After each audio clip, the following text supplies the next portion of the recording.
All right, back out here at Superstition Mountain, Milo Lines, Henry Fall. And today we're going to talk about a few different takeaways we've seen throughout the history of golf. The handle drag, the early hinge, and then the one-piece takeaway. Many of you have probably heard of these takeaways before.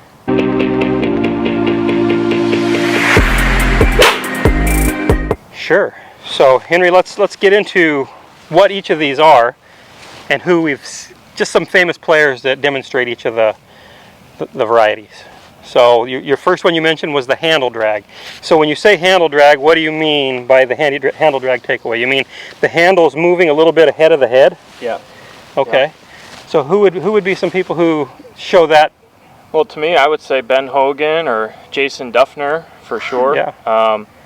And it's funny because it's a handle drag, but in a way it's almost a handle push because that's the first thing moving. What's actually creating that? Is it a push or is it a pivot of the body that's dragging the head? Right, that's the question. So when you look at Hogan especially, the first thing that's really going isn't necessarily his hands and arms, it's actually his body starting to pivot first. And in almost everybody we've got gears. Nowadays you can measure this. Every single tour player who's really good that I've looked at, as they move the club off the ball, whether they be the handle drag type or the one piece or the hands, their chest is moving faster than their left arm is. So they're not moving this across their chest early. So it's starting in here first? For all of them. It doesn't matter which one of these methods they're using. For all of them, it's starting from in here. Okay. Okay. So who comes to mind for a one-piece takeaway? Well, the old school Jack Nicklaus. That would be kind of, he seemed like kept it in one piece and just moved it away. And when we say one piece, it's kind of like if I have this Y right here, the Y is kind of moving together. The whole Y moves as one big unit. He doesn't really get any hinge in his wrists early.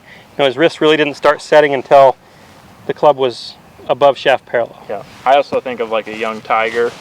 He was very wide and young Tiger was definitely that model. Yeah. And then the last one would be sort of a early set or an early hinge, putting that trail wrist that we talk about so often into extension. Mm-hmm. So who are some guys that maybe come to mind? In today's game, I'd say Dustin Johnson. His first move is the handle actually goes kind of up and forward and he hinges his wrists. Yeah. So he starts setting this angle, but then if you actually look at it, see his arm goes away from his body and then his body turns. So that's kind of, no matter which one it is, the body's turning. So the power, the energy is coming from here, not from the hands. So no matter which one of these it is. I would say another one, maybe Mac O'Grady for your Mac O'Grady enthusiasts out there. But Mac was an earlier hinger. I'm a little earlier hinger. Yep. So I'm naturally kind of handsy. So for me it feels good, but again I go back and I look at the movement patterns and it still starts from here even though my hands are starting to hinge pretty fast. Okay, so you're telling us that there's that pivot, that sort of everything's starting from the core, even in takeaway where it may look like or appear like it's more hands and arms. Yeah, so there's, for almost everybody, if we put some force plates under their feet, you'd see a little spike under the front foot and then a wind up of the body. Yeah. Whether the player is what we coined a dragger, they start it like this, or a one-piece takeaway guy, or a little bit of a hands early takeaway, none of them throw it out of the top.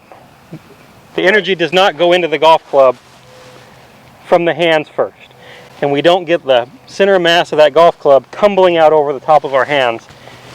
I don't care who they are or what they said they felt they did. They didn't do that.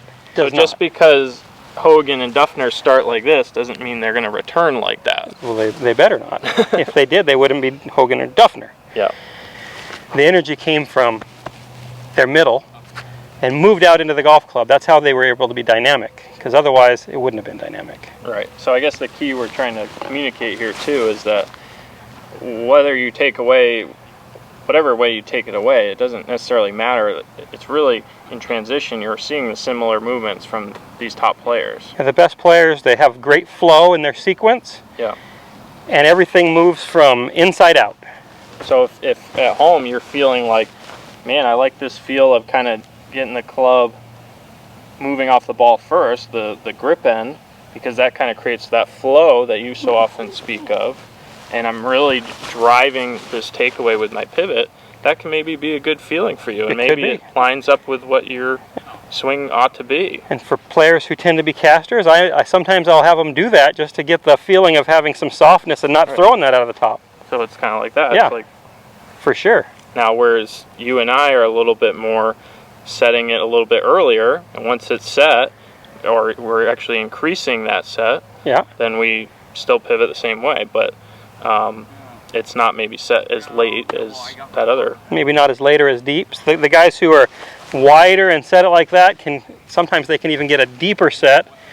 You know, long drivers tend to be on that end of things. I tend to be more of a golfer than a long driver, so my goal is to hit it straight. Yep. So, you know, but there's definitely a happy medium there, and that can be a very helpful feeling for some people. Hey guys, so I wanted to give you a sneak peek into MiloLinesGolf.com, an online academy devoted to helping you play better golf and learn to swing like an athlete.